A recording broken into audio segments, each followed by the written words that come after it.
Do you get frustrated when you send a proposal to a client and they just ghost you? Have you ever wondered what it takes to write winning proposals? In this episode, I'm going to be breaking down exactly how to write proposals that get you paid. My name is Brandon Michaels. I've been an IT consultant for more than 2 decades, and I've won many 5- and 6-figure consulting projects by writing proposals exactly the way I'm going to share with you here. Starting with the first step, you need to define the problem. The first thing you're going to do is outline your client's main issue. You're going to state what their main pain point is. Once you do that, you want to describe the current impact of what this pain point is causing in their business. For example, let's say they have workflow issues with their current software that are just inefficient. And this is leading to additional labor hours. That's the impact.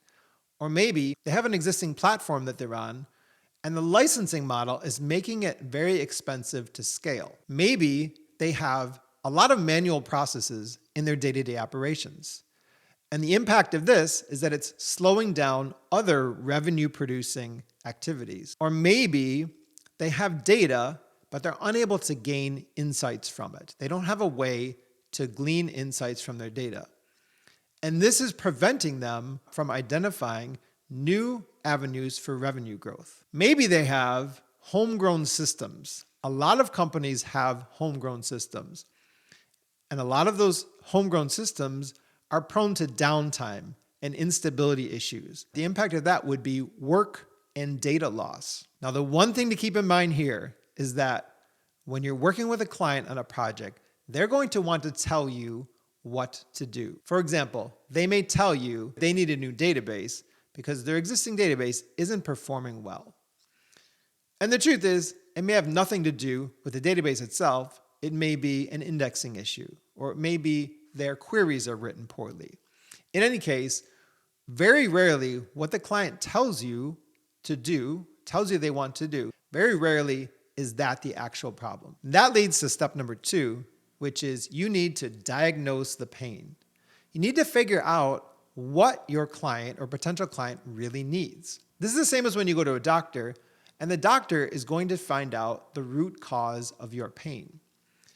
When you're dealing with clients, this requires discovery.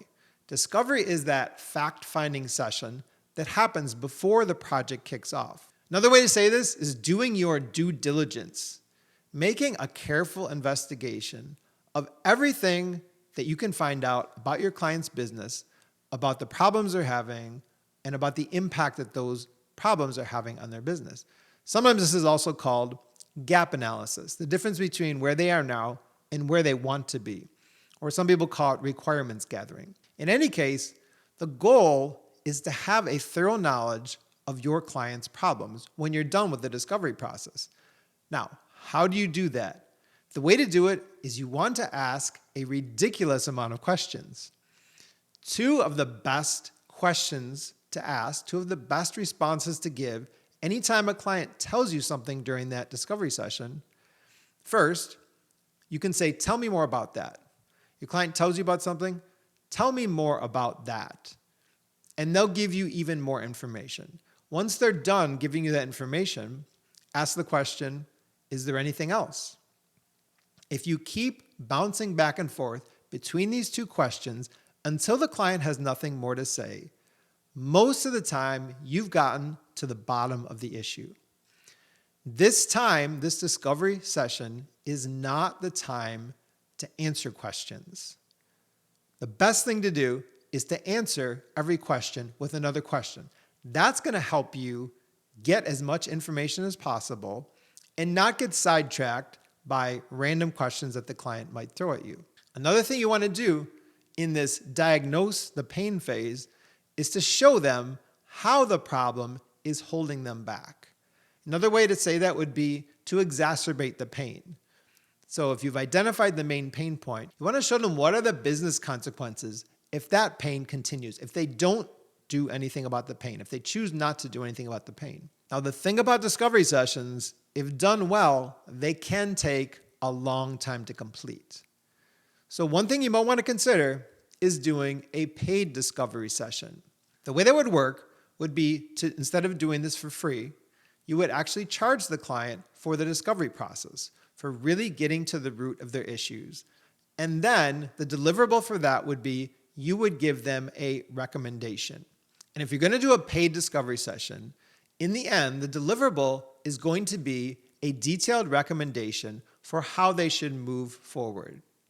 In other words, you're basically giving them a blueprint to solve their problem. Now, once you've defined the problem and give them the diagnosis, the next thing you want to do is describe the ideal outcome. You want to paint that picture of them, what it's going to look like for them, for their business, if the problem is resolved. How will it help them? What will be different in their business? Here, it's important to be able to dig into numbers so that you can actually give them projected results. You want to present to them actual dollar figures that show the impact to their bottom line. Again, this goes back to the discovery process. The better you are at digging into their business, the better questions you ask, the better answers you're able to get from your client, the more accurate these numbers can be. Ultimately, what you want to do is you want to calculate the bottom line impact. This is really the ROI, the return on investment, the projected return on investment for the client. And this is also the point where you're describing to the client what they really need. And again, this is likely going to be very different than what they came to you with at the beginning or what they think they need. The next step is to determine the solution. Simply put, the solution is just the opposite of the problem.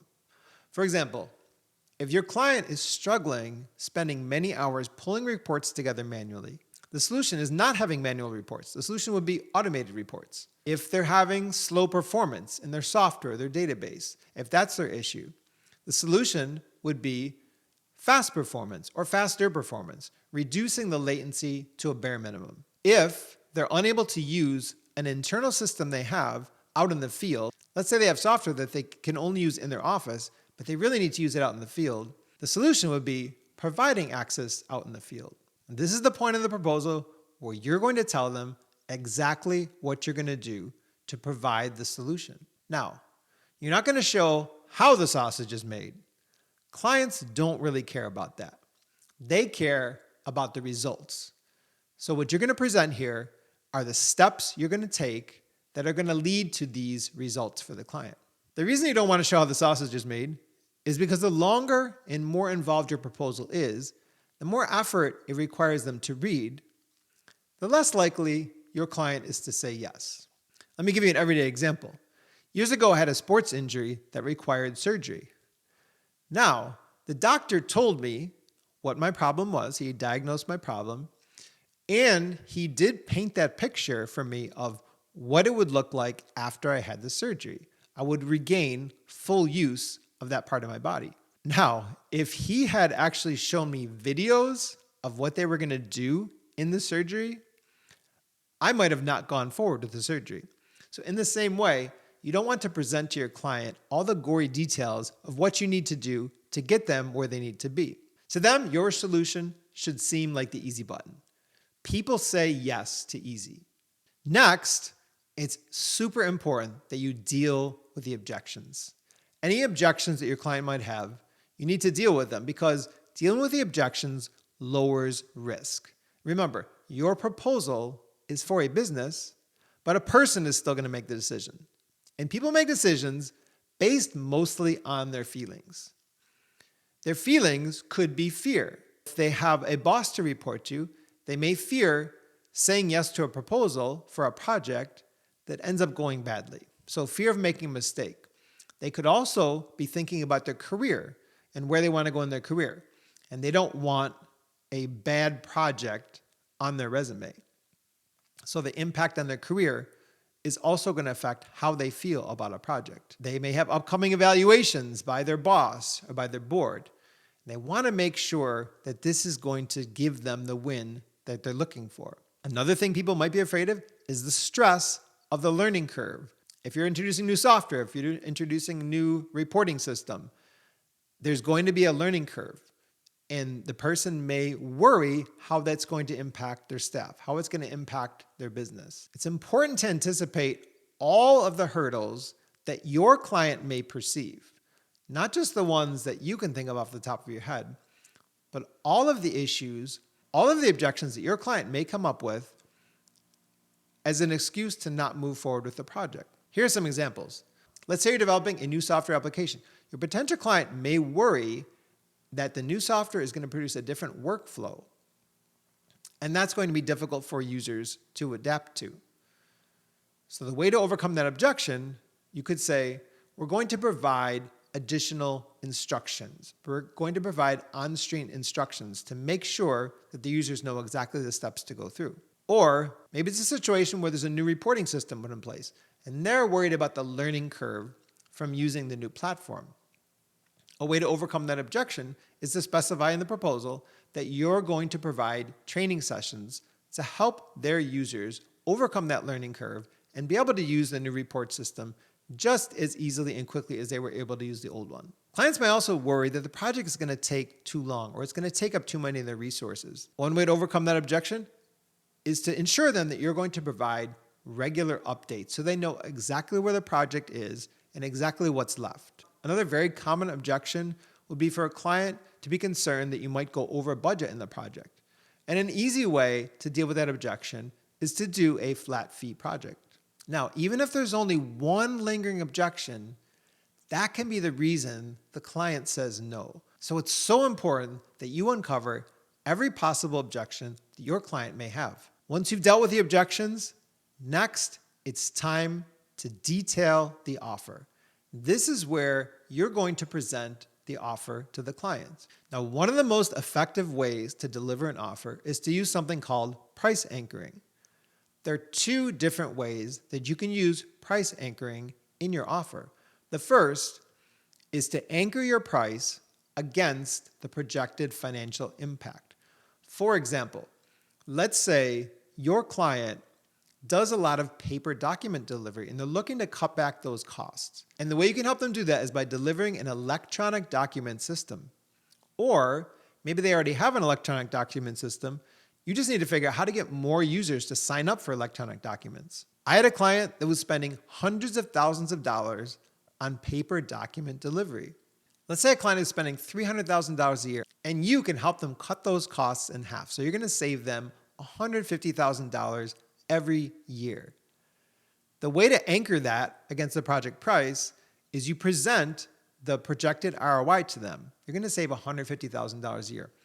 You can easily charge $30,000 or $40,000 or $50,000 for that project because it's going to save them so much money over time. The amount of savings is just so much greater than the price of the project. Another way to do price anchoring is just to provide options. The way I recommend it is to do 3 options. For every proposal you write, give them 3 options. The first option is the lowest price option, and that's giving them just the basics. It's the bare minimum that will get them from where they are to where they want to be, or at least a lot closer to where they want to be. You can think of this as a basic economy car. It'll get you from where you are to your destination. It may not be as comfortable. You may have to do more work. There may be some manual windows to crank down if you need some fresh air, but it'll get you basically to where you need. It's basic transportation. The next level would be a mid-range price. This is an option for your client that's going to streamline things more. It's going to give them more efficiencies. It's going to give them more benefits. You can think of this as a mid-sized sedan. It's going to be roomier, more comfortable drive, smoother on the road. For your client, this would just be a better way to get them from where they are to where they want to be. And the third option would be the highest price option. This would be an option that has the most benefits. Everything you can think of in your expertise that's going to help your client get from point A to where they want to be as quickly as possible. You can think of this as the luxury SUV. Something that's spacious, something that's powerful, something that can go off-road if you need it to. This is the thing for your client that's going to give them the most benefits. Everything that you can possibly think of is going to help get them to where they need to be, and something that's going to give them the highest ROI. Also important at this stage, provide timelines for each option. Not specific dates, but provide ranges. You could say, for example, this option is going to take 2 to 3 months, or this option is going to take 6 to 8 months to deliver. And finally, you're going to deliver the proposal, but don't send it. The reason is you want to think about this proposal writing process as a relationship. You're building a relationship with your client.